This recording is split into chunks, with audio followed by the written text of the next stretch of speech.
Hello, my name is Stephen Greenblatt. I'm a professor at Harvard University in Cambridge, Massachusetts, and I will be talking today about my book, Tyrant, Shakespeare on Politics, at the Buenos Aires Shakespeare Festival.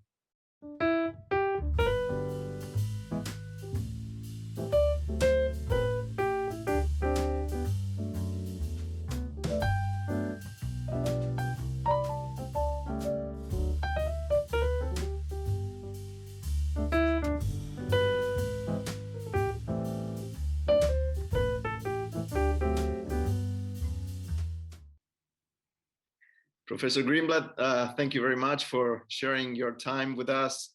It's really an honor to have you virtually in the 10th anniversary of the Festival Shakespeare Buenos Aires. We're going to talk about Tyrant, and I was wondering what led you to write this book. I want to say, in some sense, yes, of course, it was. I would be not telling the truth if I said that it wasn't a particular occasion. It was already in the months before the election. I began to grow increasingly alarmed at the rhetoric of the that was floating around. I mean, it was very unpleasant and not very familiar in some ways for us. And I saw more signs. I have a finca in Vermont where we spent some time. So when we drive back from Vermont, from the farm to Cambridge, I would see over the summer many signs for Bernie Sanders, Bernie everywhere, and so forth. And when Bernie withdrew when he was defeated and withdrew, no one put up Hillary signs. So I thought, but there were also many Trump signs. So I thought, this is not auguring well. So I wrote a piece for the New York Times, an opinion piece for the newspaper that was about Richard III, and that about the fact that Richard III was elected, that people didn't somehow take his threat seriously, or even think that such a person could get elected. Very odd in Shakespeare, because after all, Shakespeare didn't live in a world in which the ruler got elected. So it's a very odd part of his play. I mean, it's from the source, but he didn't have to have that stage that in elaborate way as he does in Richard III.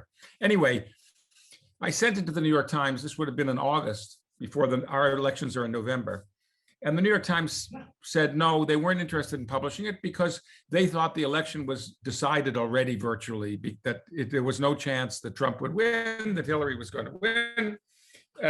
So they said if I wanted to send it back to them in October, then they would consider if they had some space in the newspaper publishing it. So I was pleased in a way. I was pleased that they said, so I sent it, so I didn't send it anywhere else. And then in October, I sent it back to them and they published it. And it went viral. So hundreds of thousands of people circulated it. And I couldn't tell whether that was a good sign or a bad sign, honestly. I mean, I wasn't interested in trying to persuade people not to vote for Trump, but I was trying to persuade people not to waste their vote, not to stay home, not to vote for the Green Party candidate just as a kind of protest, but to actually take seriously the possibility that a person who seems catastrophically unsuited for office could get elected. And then the rest is history, as it were. So after the election, I thought maybe I would see what happens if I take this little piece of mine, a few hundred words for the newspaper, and I see what happens if I sit down and try to write up in a more serious way. But I said I had two answers. So that's the short answer, which is that it was a very short time. The long answer is that I've thought about these issues forever. I just have to let my dog out the door because he's barking at my door. Just a second. Do you want to go out? Go out the door. Out.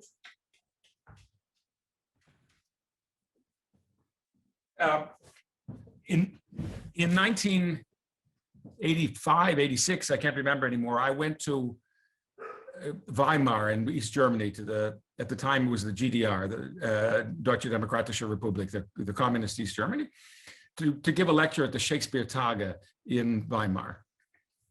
The Germans have a marvelous Shakespeare event every year, every other year, I think it might be. Anyway, I was the keynote speaker for the event, and there are many things that were interesting about it, but one thing that I remember vividly was that there was a student production of Hamlet. It was a student production. I mean, it wasn't the greatest thing I've ever seen, but it was a good production. But there was an enormous escritoire, desk, a heavy desk on the stage. And there's the moment, as you know, in which Laertes requests permission to return to Paris. He's come home for the funeral, but he wants to go back to Paris. And in fact, the play as a whole captured, I think, very well the fact that the play is full of students. I mean, there's not only Laertes, but there's Hamlet, Rosencrantz, and Guildenstern. They're all coming from abroad back. They've been studying abroad. They're going home. They're going back. So Laertes requested from Claudius permission to go back to Paris. And Claudius, as you remember, asks Laertes, his father, Polonius, does he have your permission? Polonius said yes. At that point, the actor playing Claudius went to the desk, opened the drawer, took out a passport and stamped it and gave it to Laertes. And the entire audience gasped like that. So I looked around, and of course, no one was revealing anything. Everyone was looking very serious, even though I had heard them all a second before. So I knew it anyway, but I mean, I think I knew anyway, but this was a kind of vivid experience of something that we know, which is that Shakespeare wrote for an audience that knew how to read between the lines. There's absolutely, Shakespeare's writing in the equivalent of the GDR or Iran or North Korea today. There's absolutely no freedom of speech. It's extremely dangerous to speak out against the regime. I mean, Argentina within living memory had such a moment in its history. Yes. And Shakespeare was brilliant. I mean, they were all clever, but Shakespeare was absolutely brilliant at being able to say extraordinary things that you couldn't say openly, or if you said them openly, a dog's obeyed in office. For example, you'd get your ear cut off, or worse. But Shakespeare could have someone say it in front of 2,000 people because it's Lear saying it when he's crazy. It's an actor. There was a kind of Shakespeare figured out, and the culture generally allowed, within the special parameters of literary discourse, allowed a kind of oblique but powerful discussion of contemporary politics. So that's what as I say, I've been thinking about that for years. I gave lecture at many other places in Iran, in Tehran once, or in the former Czechoslovakia, and I knew that that's how the game was played. And so I thought I could explore that in Tyrant. Yes. And see what happens if we play the game and try to understand, try to bring out what is between the lines, what is hidden between the lines in Shakespeare. Yes, in your book, you mentioned the oblique angle strategy executed by Shakespeare. Nowadays, we have freedom of speech.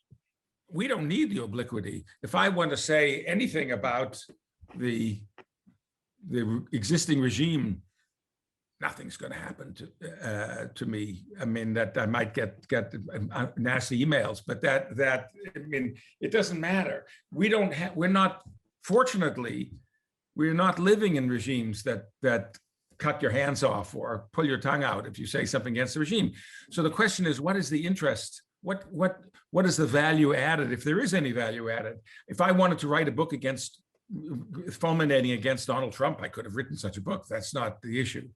The question is, what can you get from Shakespeare? What can you see from this remarkably intelligent writer if you follow him along the oblique angle? And why should you do that? That's the question. Exactly. Maybe he definitely learned how to use this strategy when he staged Richard II, and it was used as a political message against the Queen, but not by him directly, but his company was involved. But Patricio, the interesting thing is Richard II was written and produced around 1595. So, and passed by the censor, allowed on stage, and so forth and so on. The trouble came 6 years later. And that raises a very interesting, I think, a deep question about art and literature, which is what happens when the society is in a state of siege, and what changes, as it were. So it's to me quite fascinating that arranging Essex's major domo, his chief of staff, a man named Sir Gilly Myrick, organized the special production the day before the attempted putsch, the rising. So Myrick was convicted of treason and drawn and quartered, hanged, taken down before death, castrated, cut open, his internal organs pulled out and then pulled in 4 pieces. That's a serious response to paying for a play. But the company, Shakespeare's company, was called in to testify before the Privy Council. And Shakespeare didn't go, but they sent one of the members of the company, Ambrose Phillips, to testify before the Privy Council. And they said, "What did you think you were doing? What was this about? Why did you do this?" And he said, "They paid us a lot of money. We did it for the money." So that was a risky move, but the Privy Council said okay, and let them go. I mean, not so much because they were being tolerant, but because the Queen liked the theater. They didn't want to shut down this company. The play had been actually approved by the censor. And the question is how it was being used, how the message was being processed. And there's even a couple of months actually before the attempted putsch, if that's what it was, Essex's enemy, Robert Cecil, had someone draw up a list of talking points if they decided to try to accuse Essex of treason. So they're already, this is a kind of world of, should we say, the Politburo around Stalin. They're also trying to figure out where they are. And Essex has this drawn up, the paper survives. And one of the things that the talking points is that Essex was seen applauding enthusiastically for Richard II. So they were watching. Everyone was applauding, presumably, but they were watching and someone watched and took notes that he had enthusiastically applauded. So that's the world we're talking about. And we forget that that's the world Shakespeare wrote in. That's why I say he's writing it's closer to Kim Jong-il or to the Ayatollah than it is to the democratic regimes that we are familiar with. It is interesting how Shakespeare spent so much time working on Henry VI, the trilogy. And we can find in those plays tyrants, mass manipulators, demagogues, rich people who can get away with murder. And I was wondering, was Shakespeare learning from them? I mean, from these guys who, because mass manipulation, trying to get into the mind of the audience, that is being a demagogue. That is something that he might need as a playwright. You're absolutely right, of course, Patricio. I think that first of all, I think that Shakespeare was completely bouleversé by Marlowe, by Tamburlaine. I think he must have gone one day to the theater and seen Edward Allen, the great actor, playing Tamburlaine. It was a famous performance, and he had never heard anything like it. He had never seen anything like it, and he realized that 2,000 people were almost hysterical, applauding for a mass murder, which is what Tamburlaine is. That the level of excitement, of identification, of phantasmatic desire for power, for glory, and so forth and so on, was, and for rivers of blood, was being excited by this amazing thing that Marlowe had invented, which is basically theatrical blank verse. And I think that that's the, how should we say, immediate occasion for Shakespeare's trilogy. Let's say I think Shakespeare's trilogy is a kind of response to Tamburlaine, a desire to do something like this, but also to introduce a kind of moral or ethical reservation, or political reservation about the meaning of this kind of fantasy. I mean, I think that I don't want to exaggerate the nobility of Shakespeare's motives. Shakespeare wanted to have a successful play, and he wanted to make a lot of money. And he did have a fantastically successful play. He did it with a number of other people, probably with Nash, maybe a couple of other people. Maybe Marlowe himself had a hand in writing the part of the Henry VI trilogy. But I think that he understood right away, immediately in his career, that there was a kind of identification that the power that was used by a demagogue. And you might remember that in Tamburlaine, it's a fabulous play, that Tamburlaine's power is at least as much in his speech as it is in any military virtue. He wins because he speaks this fantastic, glorious language, and people say, I'm going to follow you because of the way you're speaking. Now, I think Shakespeare got deeply then, if he had not already grasped it, he could have grasped it a little bit from listening to Queen Elizabeth too.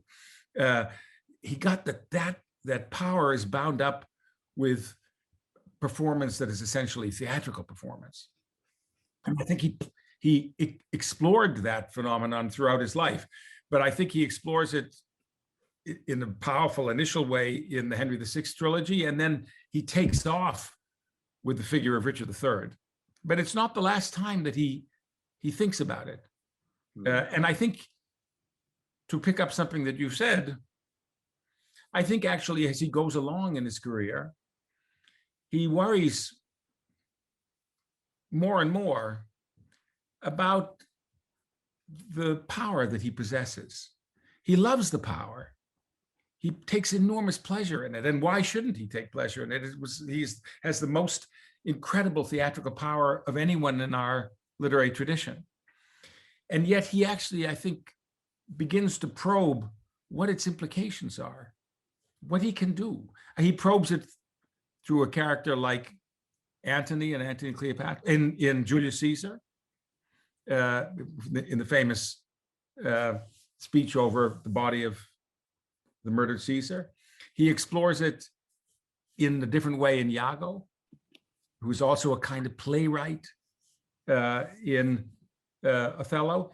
And I think he continues this exploration all his life, all the way through late in his career, a play like Coriolanus, or even in The Tempest, the end of his life. So I just think that he was never willing to break his staff and drown his book, as Prospero does, or not until the very end. But I think that he understood that his medium, it's a little bit like our situation. We have a enormously powerful new medium. And at first, when we were first using the internet, we thought, it's a force for radical democratization, a force for good. It's going to produce a world of Arab Springs, on and on and on. But as time goes on, you realize, yes, the medium has this power, but it has power for ill as well as for good. It's dangerous. And I think Shakespeare, who was working with a new medium, Shakespeare's working with the equivalent, the popular theater in England is the equivalent of the internet. It's a drastically, profoundly new medium. And in its explosive power. And I think Shakespeare took in that the power had profound risks as well as profound benefits. Yeah, and when we're talking about tyrants, it's almost inevitable to talk about Iago, right? To mention him. He's like a tyrant, but without territory. And this creation, same as Richard III, which are like terrifying clowns. Do you link them with the vice character? I mean, there is that element in both of those characters, and Shakespeare's interested in the terrifying clown figure. But no, I mean, one thing we know about Shakespeare, maybe in particular, but it's by no means only Shakespeare. It's the nature of human creativity, which is that it always builds on something, and you can never get to the, how should we say, the first point, to the bottom of it. It goes back and back and back. We discover a cave painting that's 25,000 years old, and then we discover one that's 35,000 years old, and then 60,000 years old. I mean, we go as far back. I mean, our species defines itself by its artistic cleverness as well as by many other features, including its murderousness. But and that's true in art as well. So Shakespeare is, of course, working with lots of materials that he's got, including it's those morality and mystery plays, even though they had fallen out of favor in the late 16th century, and they now seem rather crude to us, many of them, they're actually full of remarkable things. And the vice figure in particular, these characters with names like Ambidexter, are amazing. They're full of kind of theatrical life and energy. And it's not an accident that Richard III refers to himself, alludes to himself as the vice. And I mean, we know that's in Shakespeare's mind, and he's playing with this. On the other hand, he does astonishing things with what he is able to work with and inherit. And in the case of Iago, where there was a long tradition of representing sort of wicked manipulators of this kind, but Iago as a whole is such a profound exploration of that form of evil. And in the case of Iago, he's not referred to as a vice, but you remember at the end of the play, there's a strange moment in which Othello says, after Iago has been pinned, he says, "I look down at his feet, but that's a fable." So he looks to see if he's a figure from a medieval representation of a devil. But we're not in the Middle Ages anymore. We're in a different world. We're in the Renaissance, and his feet just have 10 toes, and that makes it worse. Makes it worse. Yeah, and why do you think that Iago decided not to speak anymore by the end of the play? We could say there's an old proverb, actually a Yiddish proverb: if the horse had anything to say, he would speak up.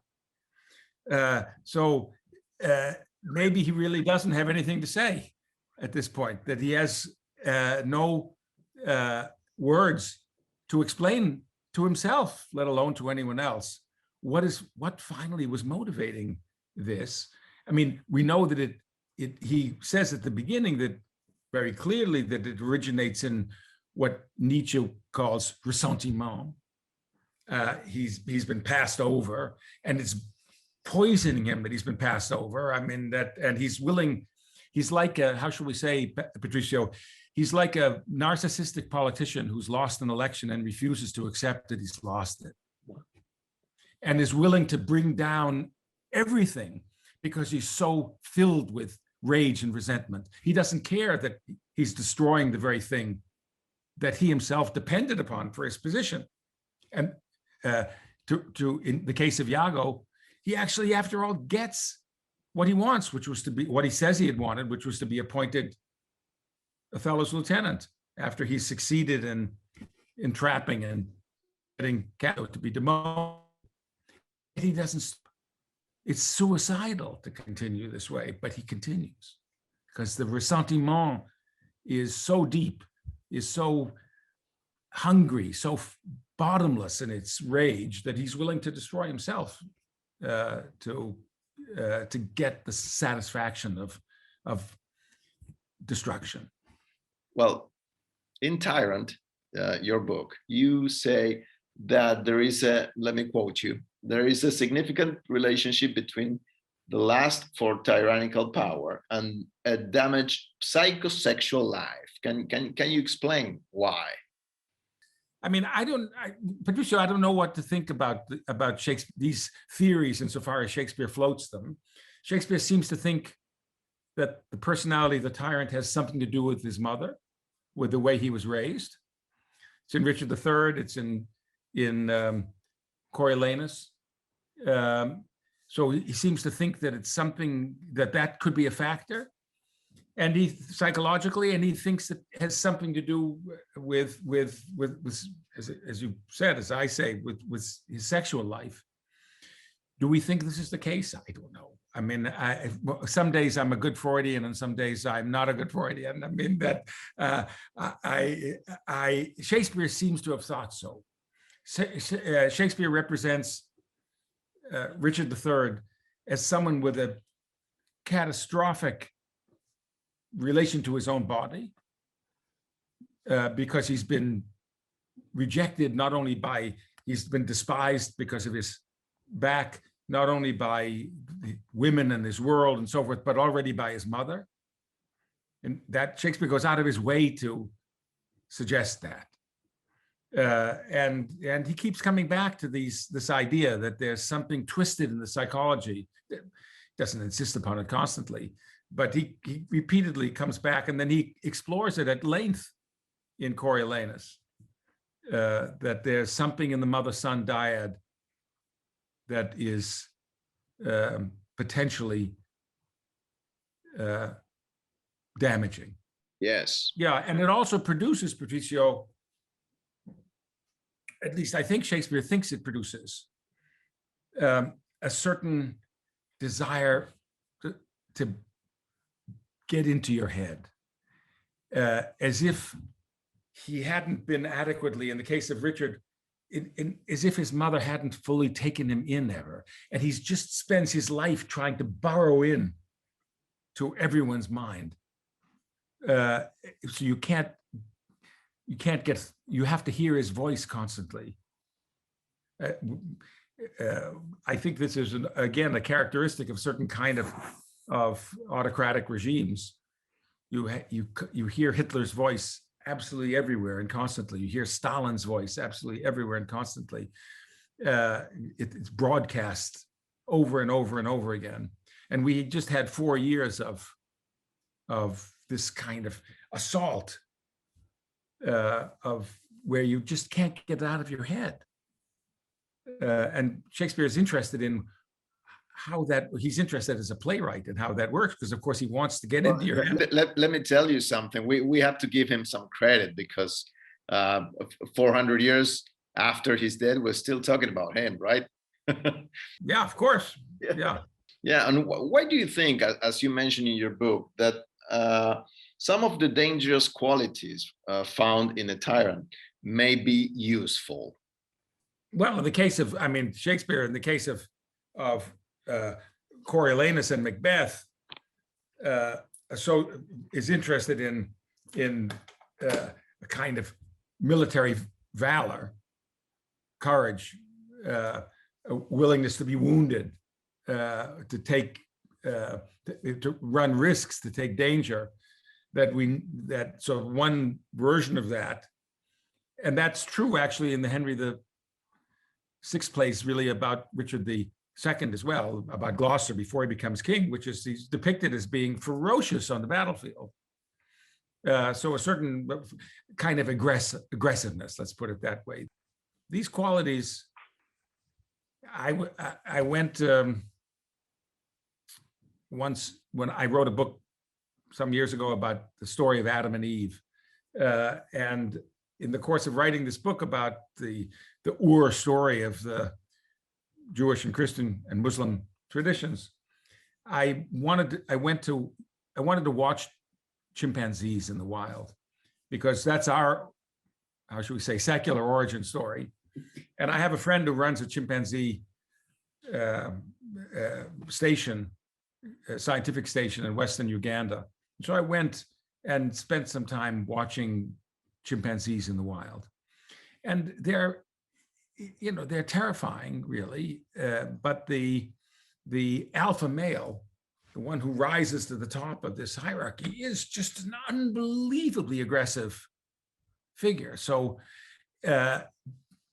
beating everyone around him, violent and wild, but also actually in his way organizes the whole tribe of his old group of chimpanzees and creates a kind of hierarchy, produces a kind of possibility of tranquility by virtue of just massive aggressiveness.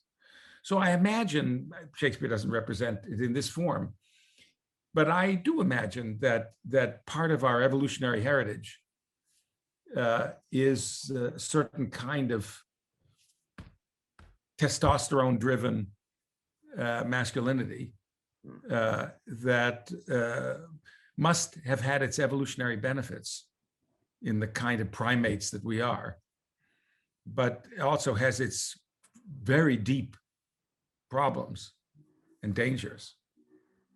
And of course, in the case of the chimpanzees, as you know, there's an alternative group, the bonobos, that got there's a kind of that they got isolated from the main chimpanzee species because of a change in the rivers system, and they developed a different system in which they don't have this kind of terrifying alpha male, because the female bonobos managed to control the male aggressiveness.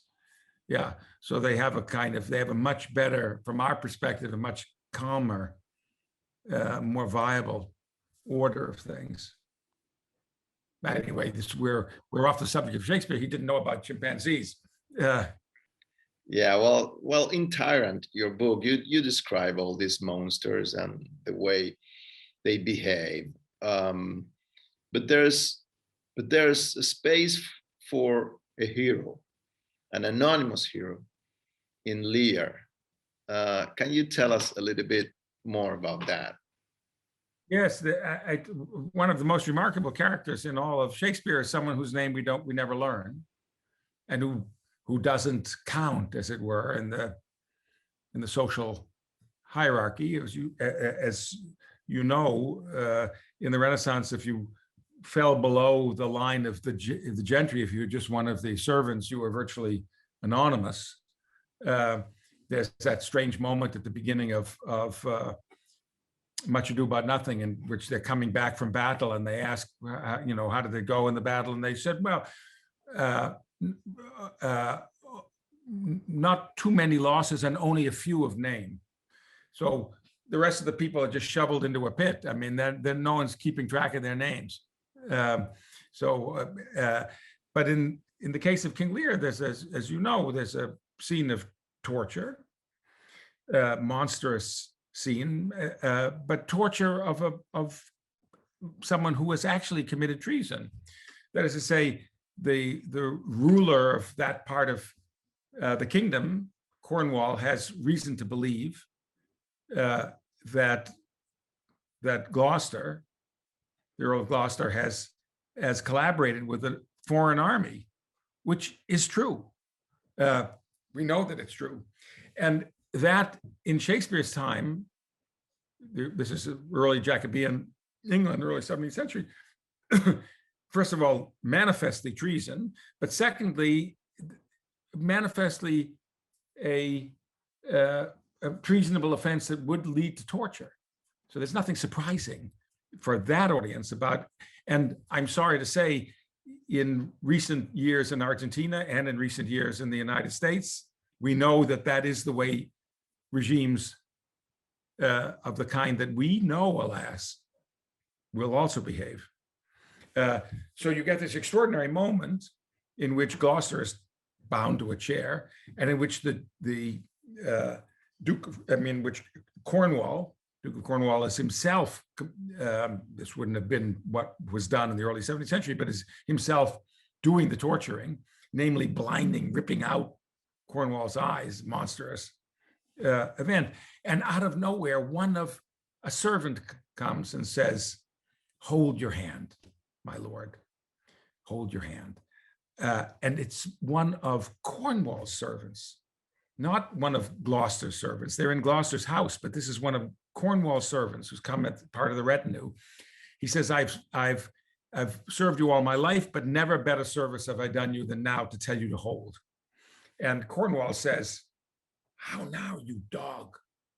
And they begin to have a scuffle, and in the scuffle, the servant actually manages to get hold of a weapon and give what is in fact a fatal injury to the torturer before he himself is run through and killed by Regan, one of the other monsters in the play, Cornwall's wife. And then they say, throw the slave on a dunghill, they say at the end. But this is a kind of extraordinary moral heroism. I mean, this is in a world of terror, in a nightmare world. Someone comes forward and says, "I'm telling you to stop." Now, we know from our own worlds how rare that kind of heroism is, how unusual it is. It happens. But Shakespeare puts it really very much at the center of King Lear. But you know, Patricio, I had a conversation with the president of Latvia. This is not a conversation I normally have, but the president of Latvia is a very interesting man. Was a dissident during the communist period, and is now the president of the country, and is an intellectual with a very remarkable set of interests in Hannah Arendt and so forth and so on. I mean, we had a wonderful conversation, and we talked about this moment in the play. And he said something fascinating to me. He said that modern democracies exist in order to make that kind of heroism unnecessary. That if our countries are, I thought that was a rather deep observation, that insofar as our countries are functioning the way they should function, you shouldn't need to come forward, put your life on the line and say, stop, because it shouldn't be happening at all. And because we have a system of laws that should prevent this from happening. But we know for a while, we in the United States could look at Argentina and say, well, this could happen there, but not here. But we know now very well in the United States, this can happen here. We know that there come certain moments in which you can't count on the existing structures of things holding. And then you have to hope that enough people will come forward and say, stop. And Shakespeare stages in a profound way that ethical moment. Thank you so much for your time, Professor Greenblatt. It's been an honor to talk to you. Thank you for your passion, for your time, and for supporting our festival. And I hope to see you soon in Argentina or maybe somewhere around the world. Thank you so much. Yes, and I should say that if you come to the United States, or next year, my wife and I are both on leave, and we hope to be in England and in Italy. But if we stay in touch, our paths may cross. Of course, I hope they'll cross someday in Argentina, but they might cross in our part of the world as well, or in Europe.